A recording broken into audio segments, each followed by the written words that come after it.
नमस्कार दोस्तों, मैं राजीव आप सभी का स्वागत करता हूं आपके अपने यूट्यूब चैनल जीके महाकुंभ में। दोस्तों, लाइब्रेरी साइंस से संबंधित जितने भी क्वेश्चन हैं मैं आपको जो है देने की कोशिश कर रहा हूं। उसी के सीरीज में हम लोग जो है वन लाइनर क्वेश्चन आंसर की सीरीज जो है चालू किए हैं केंद्रीय विद्यालय के लिए, जो कि 6 को एग्ज़ाम फिक्स हो चुका है हमारा, जो कि समय बहुत ही कम बचा हुआ है। तो अगर आपने ये प्रश्न पढ़ रखे हैं तो आपके लिए बहुत ही अच्छा है, क्योंकि आपका रिवीजन हो जाएगा। और जो भाई बहन नहीं पढ़ रखे हैं उनको ये प्रश्न देखने को मिलेंगे। तो चलिए नॉन स्टॉप शुरू करते हैं इन प्रश्नों को। और अगर पसंद आए तो चैनल को लाइक सब्सक्राइब जरूर कीजिएगा और कमेंट करना नहीं भूलिए। कमेंट आप लोग करके बताइए कि आप लोगों को ये सीरीज कैसी लग रही है, उससे एक मोटिवेशन मिलता है। तो देर नहीं करेंगे, सीधा क्वेश्चनों पे चलेंगे।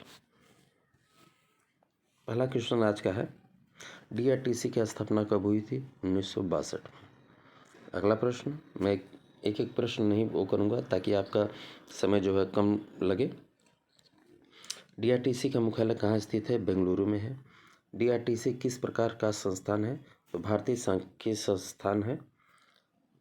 प्रलेखन अनुसंधान एवं प्रशिक्षण केंद्र यानी कि डीआरटीसी की स्थापना किसके सहयोग से हुई थी? तो पीसी महालनोबिस व रंगनाथन के सहयोग से। अगला प्रश्न है, डीआरटीसी की स्वर्ण जयंती कब मनाई गई? 2012 में। ज्ञान और सूचना प्रगतिशीलता में अंतर्राष्ट्रीय सम्मेलन किसकी स्वर्ण जयंती में मनाया गया था? तो डीआरटीसी। अगला प्रश्न है, इंसडॉक का पूरा नाम क्या है? Indian national scientific documentation centre है। 708 है, कोलकाता पब्लिक लाइब्रेरी को आम जनता के लिए कब खोल दिया गया? तो 1836 में। 709, कोलकाता पब्लिक लाइब्रेरी को मेटका भवन में कब स्थानांतरित कर दिया गया? 1844 में। 710, कोलकाता पब्लिक लाइब्रेरी को यूरोपीय समुदाय ने समर्थन देना कब बंद कर दिया? तो 1857 में। 711, कोलकाता पब्लिक लाइब्रेरी को कोलकाता नगर पालिका ने कब अपने हाथों में ले लिया? तो 1859 में। अगला प्रश्न, इंपीरियल लाइब्रेरी की स्थापना कब की गई थी? तो 1891 में। यहाँ पे भी कुछ मिस्टेक है, टाइपिंग में क्वेश्चन नहीं डाल पाए हैं। इंपीरियल लाइब्रेरी व कोलकाता पब्लिक लाइब्रेरी को मिला दिया गया 1902 में। अगला प्रश्न, 713, इंपीरियल लाइब्रेरी ऑफ इंडिया को जनता के उपयोग के लिए कब खोल दिया गया? तो 30 जनवरी 1903 को। अगला प्रश्न है, इंपीरियल लाइब्रेरी के प्रथम पुस्तकालय अध्यक्ष नियुक्त किया गया? तो जॉन मैकफार्लेन को। अगला प्रश्न है, C.H. चैपमैन ने इंपीरियल लाइब्रेरी का कार्यभार कब ग्रहण किया था? तो 1911 में। 716, K.M. असदुल्ला इंपीरियल लाइब्रेरी के पुस्तकालय अध्यक्ष कब बनाए गए? 1933 में। 717, इंपीरियल लाइब्रेरी को देश के लिए राष्ट्रीय पुस्तकालय में रूपांतरण कब किया गया? तो 1948 में। अगला प्रश्न, स्वतंत्र भारत के राष्ट्रीय पुस्तकालय के प्रथम पुस्तकालय अध्यक्ष किन्हें नियुक्त किया गया? तो B.S. केशवन को। अगला प्रश्न, 718, राष्ट्रीय पुस्तकालय को संपूर्ण राष्ट्र के लिए कब समर्पित कर दिया गया? तो तत्कालीन शिक्षा मंत्री मौलाना अब्दुल कलाम आज़ाद द्वारा 1 फरवरी 1933 को। अगला प्रश्न, 719, भारत के राष्ट्रीय पुस्तकालय में सूचीकरण किस आधार पर किया जाता है? तो Anglo American catalogue rules for descriptive catalogue of the library of Congress के आधार पे।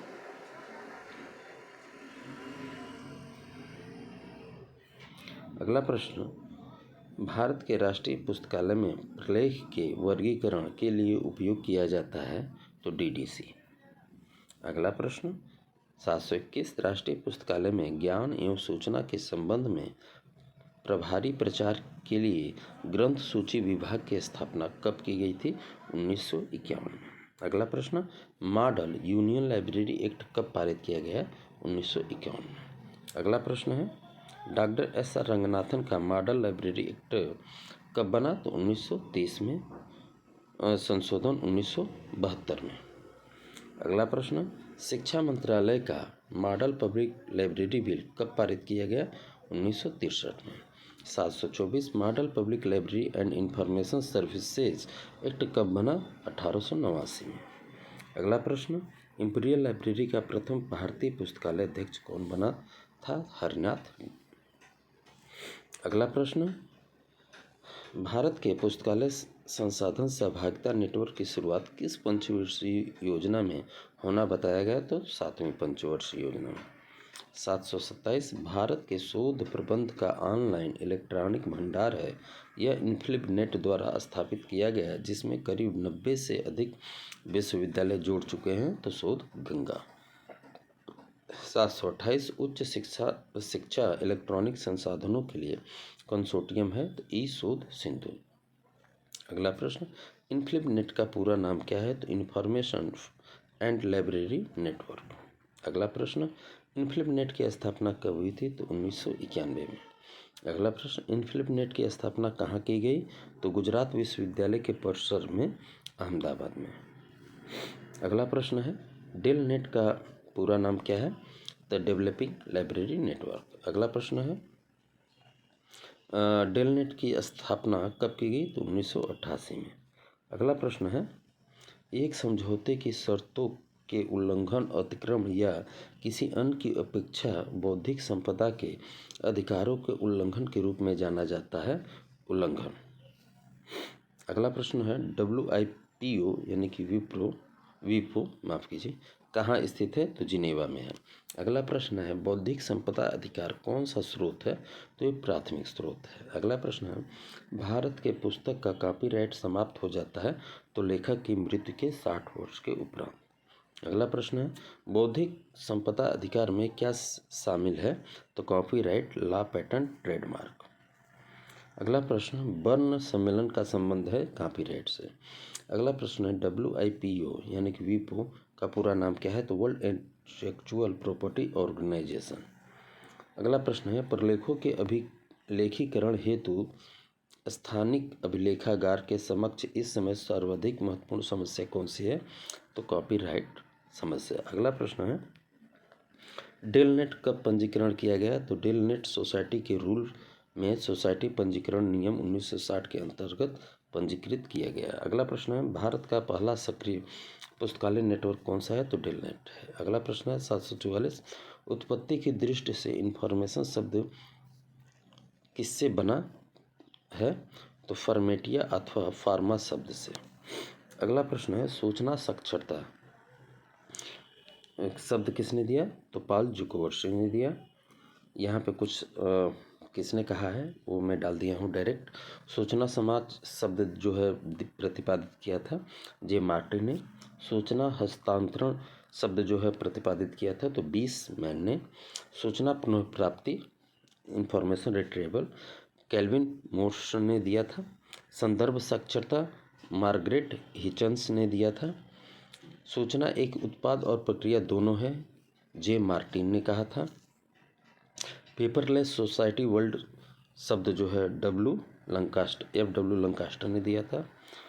सूचना को कौन कौन से 3 भागों में बांटा गया है या बांटा जा सकता है? सांख्यिकी, वर्णनात्मक, विश्लेषणात्मक। अगला प्रश्न, यह कथन किसने कहा था कि पुस्तकालय विज्ञान एवं सूचना विज्ञान दोनों धीरे धीरे विकसित होने वाले विषय हैं? तो विलियम ने कहा था। अगला प्रश्न है, 5 लॉ ऑफ लाइब्रेरी साइंस की आलोचना किसके द्वारा की गई थी? तो अर्थटन द्वारा, जो कि फिनलैंड के लेखक हैं। अगला प्रश्न है, विकलांगों के लिए सेवा प्रदान करना सुनिश्चित करता है, कौन सा सूत्र है? तो ये द्वितीय सूत्र है। अगला प्रश्न है, अपुपा विधि के अनुसार प्रलेखों का व्यवस्थापन ग्रंथालय विज्ञान के सूत्र को संतुष्ट करता है, तो द्वितीय सूत्र। अगला प्रश्न है, पुस्तकालय विस्तार सेवाओं के गठन से संबंधित कौन सा सूत्र है? तृतीय सूत्र है। अगला प्रश्न है, पाठकीय शिक्षण कार्यक्रम पर बल दिया गया, द्वितीय सूत्र द्वारा। अगला प्रश्न, पुस्तकालय विज्ञान का तृतीय सूत्र किस पर बल देता है? पुस्तकालय सेवाओं पे। अगला प्रश्न है, 5 सूत्रों का प्रतिपादन कब किया गया? 1928 में। अगला प्रश्न, प्रत्येक पाठक को उसका ग्रंथ मिले, यह पुस्तकालय विज्ञान का कौन सा सूत्र है? द्वितीय सूत्र है। अगला प्रश्न, पुस्तकालय में मुक्त मुफ्त लिखा है यहाँ पे, मुक्त है। द्वार प्रणाली पुस्तकालय विज्ञान के कौन सा सूत्र का पालन करती है? तृतीय सूत्र। अगला प्रश्न है, पुस्तकालय विज्ञान के द्वितीय सूत्र का उप सूत्र क्या है? तो ग्रंथ सबके लिए है। अगला प्रश्न है, पुस्तकालय विज्ञान का कौन सा सूत्र पुस्तकालय के नेटवर्क पर बल देता है? पंचम सूत्र। अगला प्रश्न है, पुस्तकालय विज्ञान का कौन सा सूत्र पुस्तकालय के नियोजन, प्रबंधन, संगठन एवं निरंतर प्रभावित एवं नियंत्रित करता है? पंचम सूत्र करता है। अगला प्रश्न है, पुस्तकालय विज्ञान का कौन सा यह सूत्र परामर्श देता है कि स्थानीय स्तर पर पाठकों के बहुमत के अनुकूल नहीं होने वाले ग्रंथों का चयन नहीं करें? तृतीय सूत्र। अगला प्रश्न है, विकलांगों के लिए सेवा प्रदान करना सुनिश्चित करता है? द्वितीय सूत्र में।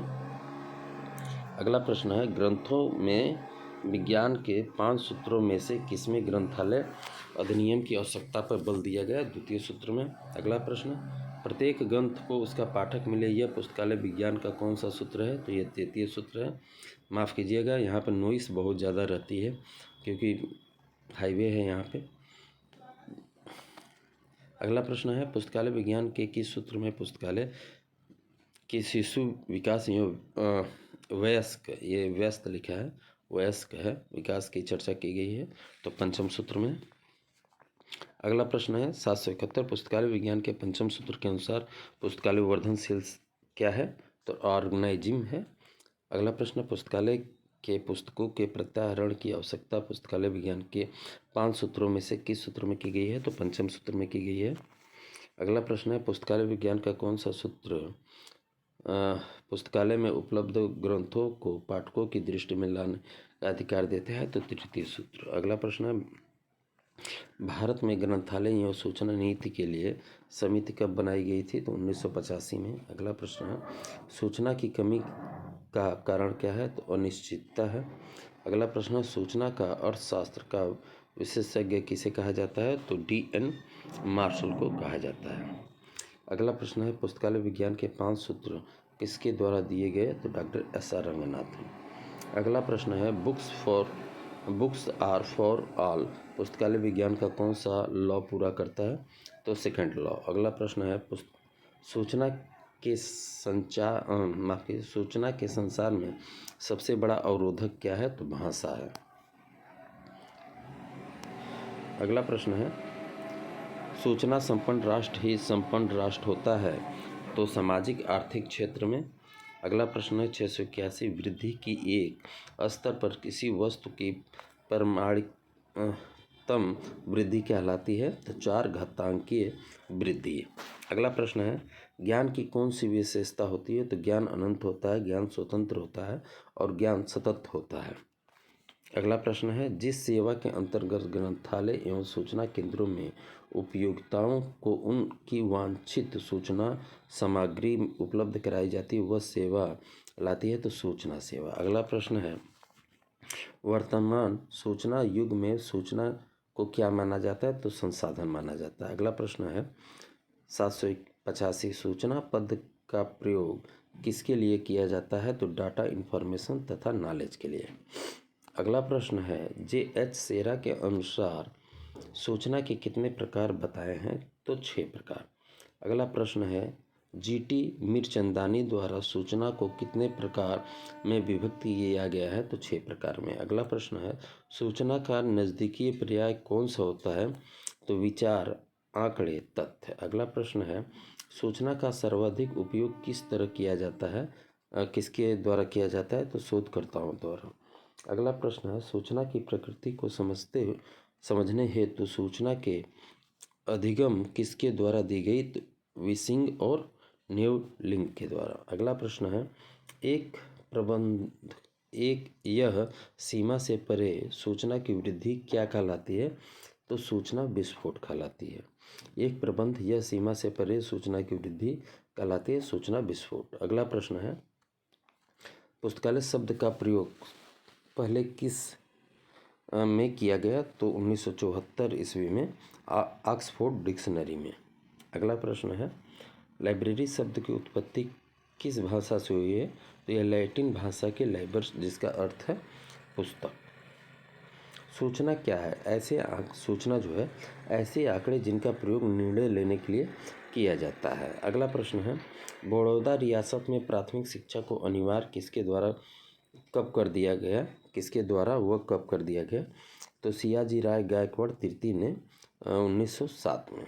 अगला प्रश्न है, आधुनिक भारत में पुस्तकालय आंदोलन का सूत्रपात किस रियासत में हुआ था? तो ये बड़ौदा में। अगला प्रश्न है, मुसाफिर मेमोरियल लाइब्रेरी कहाँ स्थित है? तो पटियाला पंजाब की लाइब्रेरी है। अगला प्रश्न है, पोथी खाने की स्थापना किसके द्वारा की गई थी? तो महाराजा मानसिंह। अगला प्रश्न है, जयपुर शहर का प्रथम पुस्तकालय कब व कहाँ स्थापित किया गया? तो आमेर में महाराजा मानसिंह द्वारा 1652 में। अगला प्रश्न है, राजस्थान का प्रथम ग्रंथालय है? तो महाराजा पब्लिक लाइब्रेरी। तो दोस्तों, हमारे नॉन स्टॉप 100 क्वेश्चन कंप्लीट हुए। पसंद आया होगा आपको, मुझे उम्मीद है, और ये आपके एग्ज़ाम के दृष्टि से भी इम्पोर्टेंट होगा। देखते हैं अगले वीडियो में 100 क्वेश्चन। नमस्कार।